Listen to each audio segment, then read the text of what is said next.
Section 64(1)(4) cross transfer. Cross transfer का ये मतलब है कि सपोज़ बहुत बार ऐसा होता है कि मिस्टर एक्स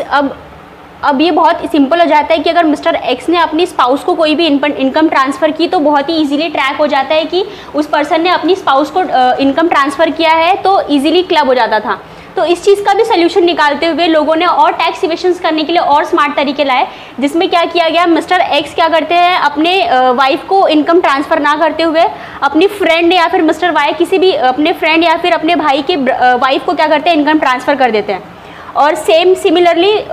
उनके जो फ्रेंड है या फिर उनका जो भी ब्रदर है वो क्या करता है, उनकी वाइफ को इनकम ट्रांसफ़र कर रहा है। इस केस में कौन आ रहा है, मिस्टर एक्स और मिस्टर वाई सपोज ब्रदर्स हैं, तो मिस्टर एक्स ने अपनी वाइफ को इनकम ना ट्रांसफ़र करते हुए अपनी ब्रदर की वाइफ को क्या किया है, इनकम ट्रांसफ़र किया है। सिमिलरली उनके ब्रदर ने अपनी वाइफ को ट्रांसफ़र ना करते हुए किसी इनकम ट्रांसफ़र किया है अपने ब्रदर की वाइफ को, ठीक है, मिस्टर एक्स को। मतलब मिस्टर एक्स ने मिसिस वाई को ट्रांसफ़र किया है और मिस्टर वाई ने मिसिस एक्स को क्या किया, इनकम ट्रांसफ़र किया है।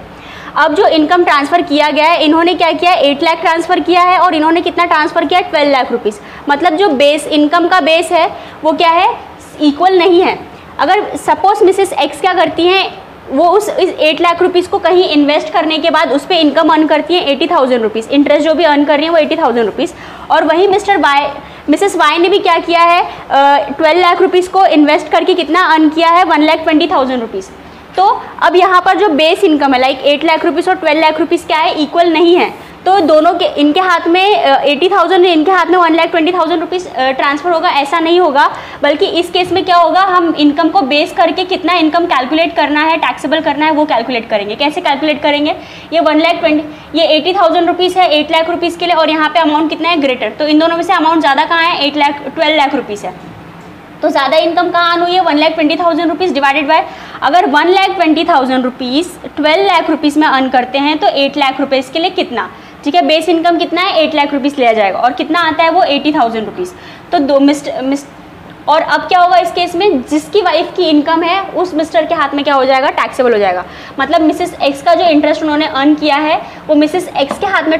टैक्सेबल ना होते हुए मिस्टर एक्स के हाथ में टैक्सेबल हो जाएगा। और सिमिलरली मिसेस वाई जो हैं इनके हाथ में ना टैक्सेबल होते हुए ये इनकम, इंटरेस्ट की इनकम, बल्कि मिस्टर वाई के हाथ में क्या हो जाएगा, टैक्सेबल हो जाएगा। तो इस तरीके से होता है। अगर किसी भी प्रकार से टैक्स इवेशन करने के लिए क्रॉस ट्रांसफ़र किया जाएगा तो गवर्नमेंट उस चीज़ को बेस को देखेगी कि आखिर ऐसा क्यों हो रहा है, और उसके बाद जितना भी इनकम आपने ट्रांसफ़र किया है उसका बेस लेते हुए जितना भी इनकम टैक्सेबल करना है उसका बेस लेते हुए क्या है, बेस इनकम कितना है,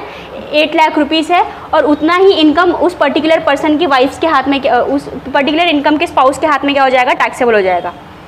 सिमिलरली अगर बहुत बार ऐसा होता है कि बेस इनकम जो है, सपोज मिस्टर एक्स ने अपनी मिसेस वाई को 10 लाख रुपीज़ ट्रांसफ़र किया और मिस्टर वाई ने मिसेस एक्स को कितना ट्रांसफ़र किया, 10 लाख रुपीज़। मतलब ट्रांसफ़र का अमाउंट अब इक्वल है, मतलब बेस क्या है, इक्वल है, लेकिन जो इनकम अर्न किया गया है वो क्या है, डिफरेंट। सपोज मिस्टर वाई की जो वाइफ थी वो ज़्यादा स्मार्ट थी, तो उन्होंने बहुत अच्छी जगह इन्वेस्ट किया जहाँ से उन्होंने 1,80,000 अर्न किया है। बल्कि वहीं मिसेस एक्स की वाइफ को इतना नॉलेज नहीं था, तो उन्होंने जहाँ पे भी अपनी इनकम को इन्वेस्ट किया है वहाँ से उनकी अर्निंग सिर्फ 1,25,000 रुपये है। तो उस पर्टिकुलर सिचुएशंस में अब इनकम को कम नहीं करेंगे, बल्कि क्योंकि बेस हमारा 10 लाख और 10 लाख दोनों सेम है, जितना भी इनकम ट्रांसफ़र हो रहा है, तो अब जितना भी इनकम मिसेस वाई ने क्या किया, अर्न किया है, वो पूरा का पूरा इनकम मिस्टर एक्स के हाथ में क्या हो जाएगा, टैक्सेबल हो जाएगा। सिमिलरली अगर मिसेस एक्स ने जितना भी इनकम क्या किया है, अर्न किया है, वो पूरा का पूरा इनकम मिस्टर एक्स के हाथ में क्या हो जाएगा, टैक्सेबल हो जाएगा। अब यहाँ पे किसी भी प्रकार का बेस लेने की ज़रूरत नहीं है, क्योंकि बेस जो है 10 लाख रुपीज़ का वो ऑलरेडी सेम है, बल्कि इनकम क्या है, डिफरेंट है। क्योंकि इन्होंने अच्छी जगह इन्वेस्ट किया या फिर ज़्यादा इनकम अर्न कर लिया, तो वो पूरा का पूरा इनकम मिस्टर वाई के हाथ में क्या हो जाएगा, टैक्सेबल हो जाएगा। तो यही करता है क्रॉस ट्रांसफ़र। अगर गवर्नमेंट को किसी भी प्रकार से आप टैक्स इवेशंस करने के लिए क्या कर रहे हो, क्रॉस ट्रांसफ़र कर रहे हो, किसी और की वाइफ को इनकम ट्रांसफ़र कर रहे हो, तो उस पर्टिकुलर सिचुएशंस में भी आपने जितना इनकम ट्रांसफ़र किया है और उस पे जो इनकम अर्न हुआ है वो उस स्पाउस के हाथ में ट्रांसफ़र ना होते हुए उस पर्टिकुलर वाइफ के एक्चुअल हाउस